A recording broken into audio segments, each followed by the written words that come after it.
C&D.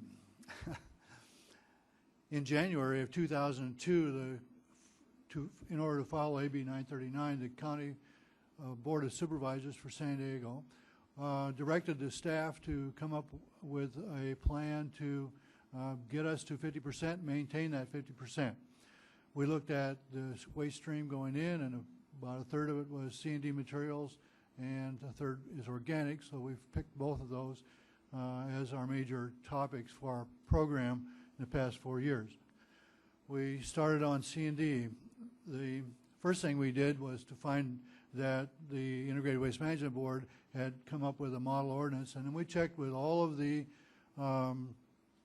we checked with all the jurisdictions in the state and chose all of those and as models to use to draft up our C&D ordinance. And we wanted to do this in group for San Diego County as a region. There are 18 jurisdictions, so going to the San Diego Local Task Force, San Diego Association of Government, we went to local task force of which the county is a member, and said, let's do this all together. Let's have one ordinance. If we're going to have an ordinance, let's have one set of forms that the contractors can use so they're not confused. This uniformity was the rule during this process. And we wanted to keep this simple so that people wouldn't be confused, and then we wanted an ordinance that was accountable. You had any contractors or developers would have to have a waste management plan. There had to be deposits. Deposits could be returned on a pro rata basis based on how much was returned. During this period, all of the SANDAG meetings of Technical Advisory Committee for this were open public hearings. We had about 10 of those public hearings, and then several workshops were held with stakeholders to find out what the needs of the stakeholders were. Instantly, the argument came up: let's don't have an ordinance. Let's have a policy. So we analyzed that. Okay, what are the advantages and disadvantages of a policy versus an ordinance? The conclusions that this county staff, at least, has come to were that, as well as Allied Waste, were that an ordinance drives the technology. A policy drives status quo. If, for example, the city of San Diego decided that they originally wanted a policy instead of an ordinance, and we talked vehemently with them, not in a hateful way, of course, but in a cooperative manner, that it was an ordinance which would drive the technology and assure that, and a policy would not. One of the things that that an ordinance would drive is are the facilities, which is the next part of this presentation. Since San Diego didn't have any, San Diego County didn't have any mixed C&D facilities at that time, and the arguments by the developer community was that we shouldn't have an ordinance until we have the facilities online. And the other argument was, well, we won't have the facilities unless we have the ordinance. So it's chicken versus the egg. We are going forward with the ordinance aspect, and now so is the city of San Diego. And about 10 of the jurisdictions in the county are going for ordinances as well. They either are considering them or have adopted them, with 2 or 3 cities going for a policy. One of the things that happened in the region was the city of San Diego decided to go ahead first on this issue of developing an ordinance, and the city council directed the staff to get an ordinance drafted. One of the things that they didn't have, however, was the administrative protocols within the city on how you would deal with this. We know from Steve Bantillo his trials and victories in how to do this, and so the county decided that we would have the administrative protocols set before we go to the Board of Supervisors. That's all done. We have everything set. We know how to deal with the deposits. We know how to deal with the enforcement. We know how much staff we have to have, and we're ready to go, so that when this ordinance goes before the Board of Supervisors, hopefully at the end of July or early August. It keeps going back, but we will get there. Any questions that the Board of Supervisors might have about process protocol within the county itself will be taken care of.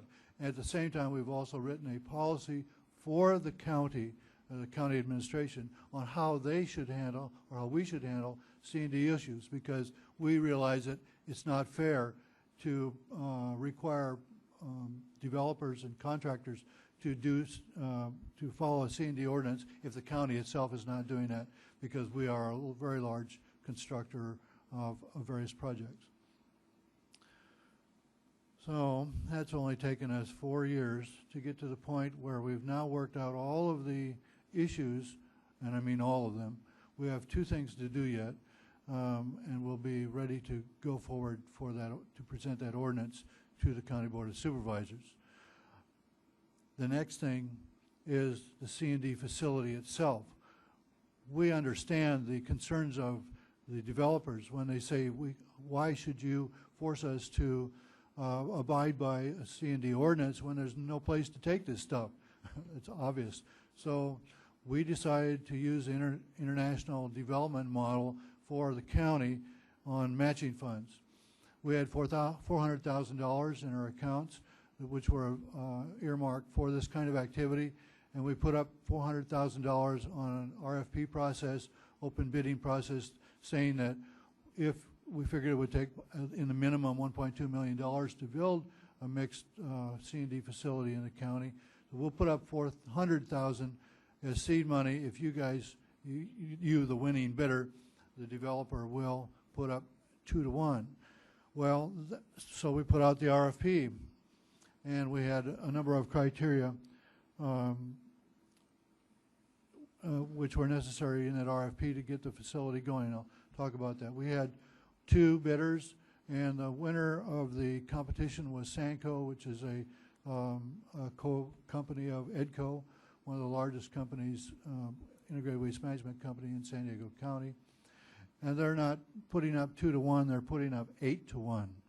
And we're very happy we forged a new partnership here with EDCO or Sanco, and are eagerly waiting the opening of their plant. Their equipment is ordered, state of the art, and they hope to put the first bolt in their warehouse floor to nail the stuff down by September. So we're looking forward to full funding. So what are some of the criteria for offering this $400,000 of taxpayers' money to private industry to get a C&D facility going? One is that we're going to put a lien on your equipment until you recycle a certain amount of material. We calculate on the basis of tipping fees. It has to be around, you have to, EDCO is going to, or Sanco is going to have to recycle about 19,000 tons. When that happens, then we will take the lien off of their equipment and they'll own it full blast. There has to be a guarantee that they're going to recycle about 100,000 tons a year, put through their plant, and that they'll have to recycle at about 80%. Another thing is that to act as an incentive, we are requiring Sanco to charge less for their tipping fees than the equivalent would be in the landfill. So we will monitor that. They have to submit monthly reports to us until this is paid off. By the way, our funding for this $400,000 comes from a franchise hauler's fee that the county charges $2.35 a ton from our non-exclusive haulers. So we're looking forward to this being built. The permits are required, of course. Both of the bidders on this, the other one was Allied, and they also submitted an excellent proposal to us. Both of those companies have most of the needed permits, so that was a requirement that we put forth in our RFP. There are still some ends to tie up in the CEQA requirements and with this regional quality, water quality control board. So, and what do they have to recycle? Well, inerts. But as was stated earlier by Mr. Ketchum, San Diego County already has inert recyclers. We have plenty of people who can handle cement and asphalt. In fact, one of the recyclers, the market is so good that one of the recyclers in the county doesn't even charge a land or a tipping fee. And so you can't say that there's not a place for the vast majority of your material to go already in San Diego County, since there are plenty of inert recyclers. But those other things, the steel, the metal, the wood, the glass, all of this other stuff, the material is another story. And that's why we have funded the C&D facility with Sanco. But they have to recycle at a minimum wood, metal, inerts, dirt, cardboard, and drywall. We would like them to do plastics if possible, but that's going to depend on their equipment. Also, we required that the facility has to be physically located in San Diego County, and that they must recycle, at least in part, some unincorporated county materials. We calculate that this plant, when operating at full bore of 100,000 tons a year, is still only going to be decreasing the unincorporated county materials by about 2%, or 20,000 tons a year. 2% is 40, sorry. It's 20,000 tons is 1% of our waste stream. So that was going all fine and about 2 years ago, and then wham, a fire broke out in San Diego County, and I'll want to talk a little bit about that, because handling C&D during this massive fire that we had was quite dramatic. There it is. That fire roared in. It burnt 1/3 of the county. Those flames are 300 feet tall. The damage was significant. Everything that we were doing stopped as we were trying to deal with the anticipated debris of this fire, not even counting health and welfare. We're going to have a mess out there because of the huge amount of acreage that was burnt and the thousands of houses which were incinerated. And so we devoted all of our time on that for many months. About 4,000 houses burnt down. Some of these were $1-million mansions like this one in Rancho Santa Fe. The smoke plume was enormous. This is a satellite photo of Southern California. Most of the smoke went out to sea. I calculated 1 million tons of ash went out to sea. At one time, there were about 5 fires going, some in the Angeles San Bernardino National Forest, and 2 huge ones in San Diego County, and some down in Mexico. So it was a real conflagration. My house was 8 miles from the front at one time, and there were hot coals coming down on my balcony to a point where we were afraid that our apartment building was going to burn down 8 miles away. 392,000 acres burnt. The amount of houses burnt down. I visited personally about over 1,000 of those houses. We lost 16 people to the fire. About 4,000 vehicles burnt. So it was a huge amount of material was suddenly become available to us, and we kept thinking, no, this stuff's going to go in the landfill. We're going to lose our diversion, even if and how are we going to pay for this? We wanted to keep it out of the landfill. We wanted to recycle it as much as possible. First thing we did, of course, we went to the county emergency disaster plan and found that there was no section in there for dealing with solid waste. Incredible. Here's a map of the fire, all the colored dots showing day by day the progression as it engulfed so many acres. The aftermath, this is the once pristine Laguna or Cuyamaca State Park in the Laguna Mountains ashed. Most of it's coming back amazingly well, except all the conifers are not. We've now spent about $27 million on just repair of the forests in the area and trying to make the fuel load down so we don't have a repeat of this. This is the site of Inland Pacific. Inland Pacific at that time had about, I think, over 100,000 cubic yards of wood there. It all burned up. All our equipment burned up, everything. So there went one of our recycling, our biomass recycling plant in the county burned out. By the way, they rebuilt that and it's operating better than ever. So what's the strategy? Okay, thanks. Is it all right now? It's better now? I have a tendency to swallow the microphone. Okay, you're in this disaster. People are dead. The county is completely mobilized. There's no solid debris management plan. What are you going to do? First decision, allow the private sector to continue to operate. We wanted to get bins out there like mad. People are flooding our hotline. We established hotlines. People are flooding it. Get the temporary bins out there. Make them free. Try to monitor those bins so that we can segregate them so that we can do some recycling. The right-of-way issue was important. FEMA wouldn't pay any money if a bin was on private property. It had to all be on the right-of-ways. One of the issues, we couldn't get started for about 3 weeks. The county couldn't make a decision for 3 weeks on this issue because FEMA wasn't helping us in a way that we could make any decisions looking at money from FEMA coming in. And $5 million were immediately allotted to deal with that, but that was a drop in the bucket. So what are we looking at? If we've got all this debris, what's out there? Hazardous materials. What about all those lead batteries that burned up? What about all those solvents? As it turned out, almost all the solvents burn up. We didn't have a problem with paint and solvents and pesticides. They all incinerated. But as it turned out, one of the main constituents of that debris was metal. Metal everywhere. You'll see some soon. And then all the concrete masonry and things like that. Ash. The ash became a concern of the LEAs because ash was found to be toxic. How are you going to deal with ash?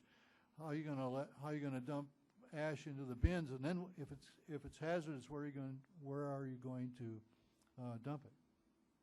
Trees and brush actually were a minor constituency, and FEMA wouldn't pay for any of that. Here's a place in Crest. What do you see? Metal. We see a chimney. I see a hot water heater, stoves, appliances, cabinets. There's a bunch of ash and there's a bunch of inert debris, but mainly it was metal. So that was immediately one of our targets. Let's get all the metal out of there. And if we put bins at random out, people were filling them up almost immediately with metal first, because that's what they had to get get down to the foundations. Batteries. This is an old machine shop that burned up a dozen batteries there. Well, hazmat right away. We tried to identify all of those sites. It was a huge job. Cars, with the 4,000 cars incinerated, the flames were so hot that if you had an aluminum block in your engine, it melted. The tires, the wheels, if your wheels were made out of aluminum, they flowed down the street. Look at that piece of metal. We've got one of those in the office. It's probably an engine. Now it's just like a snake on the ground. It just cracked the asphalt all apart. Here's a hotel. What was left? Metal. This is how people in their own homes spontaneously would clean up. They would take metal first and they would segregate that almost automatically, although there was a big education program on how to do that. So here's an outline of what we did. We contracted with haulers, and we divided the county up into various zones because it's the size of the state of Connecticut. So there were various zones and various bids went out based on distance from the landfills and recycling operations. Monitoring. We had to do the monitoring because FEMA wouldn't pay us if we didn't monitor. And that was one of the glitches in this thing, is that the monitoring system fell apart. We could only, first of all, we had to have right of the property owner to enter the property. So that was a huge problem when you're dealing with 4,000 property owners, many of them who didn't know where their property lines were after the fire. All the fences were burnt down. FEMA wouldn't pay for foundations, sidewalks, driveways, and swimming pools, so we had to instruct people not to leave that as they cleared off the debris first. And then came the private sector NGOs, and they were fantastic. The Samaritan's Purse, the religious groups, a whole series of churches. The San Diego Gas and Electric did a great job of cleaning up. The several recyclers, they lowered, recycling companies, they lowered their price so that it wouldn't be such an economic burden on people. San Diego Gas and Electric, one of the things that they wanted to do was to recycle their telephone poles. Thousands of telephone poles were done. I thought it was, I might be wrong, but the figure that sticks in my brain is 12,000 telephone poles. Okay, how are you going to deal with 12,000 telephone poles tomorrow? They segregated them very well, and because these things are dipped in creosote, then that was hazmat. A lot of them were landfill. We had two phases. The first phase was the recycling section, my section, took charge of it for the first month or so while we got a general contractor, PBS&J, to handle the rest. And so first we phased it in that way. We set up 2 temporary C&D facilities, and they did a very good job, one better than the other, to handle all the cement and make sure that that was all segregated out and recycled.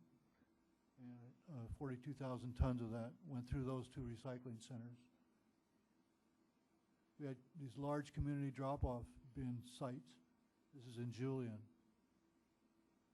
Here's a constituency of the materials that we got. I'm hurrying through this because it's fairly long, so you can read it. Look at the amount of metal.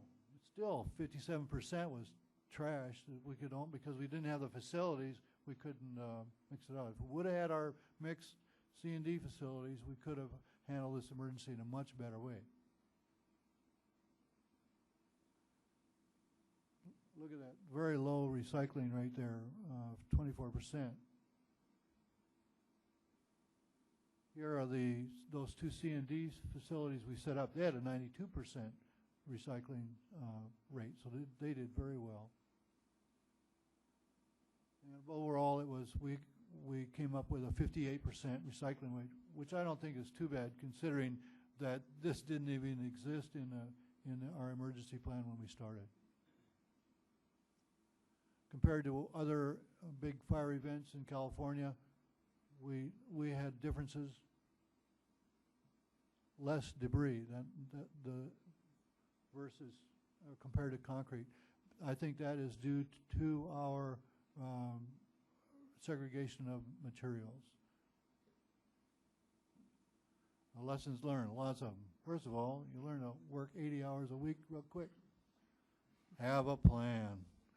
Every jurisdiction needs an integrated waste management, solid waste management plan as an emergency basis because the next emergency will come. The probability is 1. It will happen. If you're not prepared, you're going to make a mess. You'll lose a lot of money. FEMA won't pay you back for your expenses, and people will suffer unduly. The last I like the best. No recycle, no pay. You must have pre-existing contracts with haulers that insist that they recycle once this happens. If that happens, then we can save our precious landfill space and continue on and getting over these disasters.